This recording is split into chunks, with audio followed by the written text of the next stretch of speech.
এটা ভাল খবৰ। মানৱতা এক জটিল নিদৰ্শন।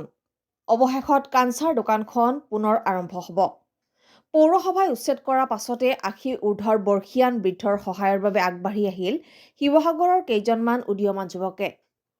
শিৱসাগৰ পৌৰসভাৰ স্মাৰ্টনগৰ স্মাৰ্ট চিটিৰ সপোনে পদপথৰ ক্ষুদ্ৰ ব্যৱসায়িক আনিছিল ৰাজপথলৈ। শিৱসাগৰ নগৰৰ মাজমজিয়াৰ নাট্য মন্দিৰৰ সন্মুখত থকা ৮০ ঊৰ্ধৰ এগৰাকী ক্ষুদ্ৰ ব্যৱসায়ী আছিল কাঞ্চা। যিগৰাকী ব্যক্তিয়ে এখন ঠেলাত কেইটামান মৰ্টন, চানা, আমলা আদি লৈ বিক্ৰী কৰিছিল পদপথত। কিন্তু শেহতীয়াকৈ পৌৰসভাৰ নলা নৰ্দমা নতুন নিৰ্মাণ আৰু নগৰৰ পথ বহল কৰিবলৈ গৈ উচ্ছেদ কৰিব লগা হ'ল এইগৰাকী ব্যক্তিক। প্ৰায় ৮০ ঊৰ্ধৰ এইগৰাকী ব্যক্তিয়ে জীৱন সংগ্ৰাম চলাই যাব লগা হৈছে পদপথতেই বহি।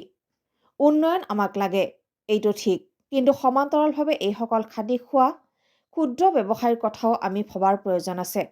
অৱশেষত এইগৰাকী ব্যক্তিক সহায়ৰ বাবে আগবাঢ়ি আহিল আয়ুষ গগৈকে আদি কৰি বহুকেইজন স্থানীয় উদীয়মান যুৱক। শিৱসাগৰৰ পৰা ফাৰহান লস্কৰৰ ৰিপৰ্ট, আছাম ৰিপৰ্টছ লাইভ।